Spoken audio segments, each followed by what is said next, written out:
नमस्कार गायत्री किचन संबलपुरियन के स्वागत। आज मुझे गोटे आलू ढोकला रेसिपी लेकर आई छे। देखूँ भल लगले मोर चैनल के सब्सक्राइब करबे, लाइक करबे और फॉलो करबे। 4-5टा आलू के चोपा छड़े करी काटी देबे और ताके ग्राइंडिंग कर देबे। ग्राइंडिंग करी करी सेतरे कपे दही दे देबे, सुजी कपे दे देबे और ताके मिसई देबे। लूण दे देबे, खाइबा सोढ़ा टिके दे देबे और ताके 10 मिनट लगी ढाँकी करी रखी देबे। ये आलू ढोकलाटा बहुत सॉफ्ट रहसी, खाइबा के भी भल लागसी। समस्ते सेटा खाई पारबे, छुआरू बुढ़ा पर्यंत पाटिरे देले मिलई जायसी। देखून आउ करून मुई गोटे नुआ नुआ वीडियो नहीं करी आसमी। पसंद लागले आपण माने मोर चैनल के सब्सक्राइब करबे। इटा सबुआड़ू मिसई दउछे आउ 10 मिनट लगी ताके ढाँकी करी रखीदेमी। 10 मिनट पर देखबे जे सेटा फुली जाइछे, ऊपर के आसी जाइछे। जेहेतु आमे सोढ़ा टिके पकईचुं आउ दही पकईचुं सेतिर लगी इटा फुली जाइछे। आउ गोटे फाले पानी गरम कर देबे कढ़ई रे आउ स्टैंड थिबा बेले गोटे स्टैंड के रखी देबे आउ गरम कर देबे। आमे जेंती ढोकला बनामा से ढोकला टीन हो, प्लेट हो कि थाली हो ताहाके तेल टिके दे करी ग्रीस कर दमा। जेहेतु तेल टिके देले ताहा नाई लटके, सेतिर लगी आमको तेल टिके देबा के पड़सी। पानी फुटी गला परे आमे जेन करिथेमा ढोकला से ढोकला के नहीं करी सेतरे बसई देमा। इटा बेसी टाइम नहीं लगे, बहुत कम टाइम भितरे हो जायसी।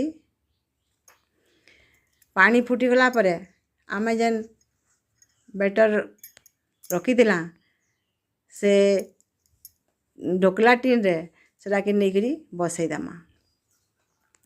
5 मिनट परे आमे देखमा जदि ढोकलाटा नहीं होइतिबा बोले आउ थरे ढाँकी देमा। आमे ढोकला करबार लगी जेन जगह रखीतिमा से जगह रे तेल टिके ग्रीस कर देमा आउ ताहाके ढाली देमा। पानी फुटी गला परे से कढ़ई रे ताहाके रखी देमा आउ ढक्कन रे ढाकी देमा। 5 मिनट तक देखबे जे इटा जदि गोटे चकुरे टिके लटकुचे ताहाले ढोकलाटा नहीं है, ताहाके आउ टिके ढाँकी देबे। आउ जदि चकुरे नहीं किछि लटकुतबा देखमा जे ढोकलाटा परफेक्ट हो जाइछे। सेटा के देखुन चकुरे किछि लटकु नहीं, पूरा क्लीन होइछे बोले आमे ढोकलाटा हो गला बोली जानी पारमा। ताहाके उतरे देमा आउ सेताके झुंक देबार लगी गोटे पैन रे तेल 4 चामच दे देमा, सुरसो दे देमा, जीरा दे देमा, मिर्चा दे देमा, मिरसिंगा पत्र दे देमा आउ ताहाके झुंकटे दे देमा। इटा देखबा के भी सुंदर आउ खाइला बेले भी भल लागसी। जदि मिर्चा खाउथिबे मिर्चा गुंड टिके दे देबे, नहेले लाल लाल मिर्चा परजी देबे आउ ताहाके करबे। ढोकलाटा प्राय समस्ते खाबार लगी भल पाएसन। ई ढोकला आमे टमाटो सॉस रे हो, चिली सॉस रे हो कि टमाटो चटनी कर देमा आउ खाइबा के देमा। इटा बहुत भल लागसी। देखून आउ करून मुई गोटे नुआ नुआ वीडियो नहीं करी आसमी। मोर चैनल के सब्सक्राइब करून आउ देखून।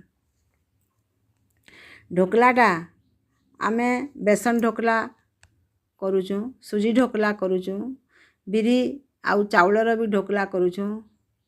किंतु ई आलू ढोकलाटा करी करी देखून आउ केंता लागुछे जे मते मतामत रे जणाबे। मुई इटा परजी दउछे ढोकला के। ढोकलाटा ताके टिके पानी दे देबे। पानी इटा आमे मीठा नहीं करूँ, लुणिया करमा। लुणिया ढोकला भी भल लागसी आउ चीनी देले भी भल लाग्सी। जार जेन्ता पसंद रे सेन्ता करूँ आउ परिवार लोकन को खाइबा के दऊँ आउ समस्ते केन्ता लागला जे मतामत रे जणाबे। ताके ठंडा हो गला परे पीस पीस करी काटी देबे। इटा बहुत सहज रे से ढोकला टीन रू उठी आसी। टिके ठंडा हो गले ताके काटबे आउ देबे। ई ढोकलाटा प्राय गुजराती माने बेसी करसन। आमे समस्ते भी जानी करी करूछुं।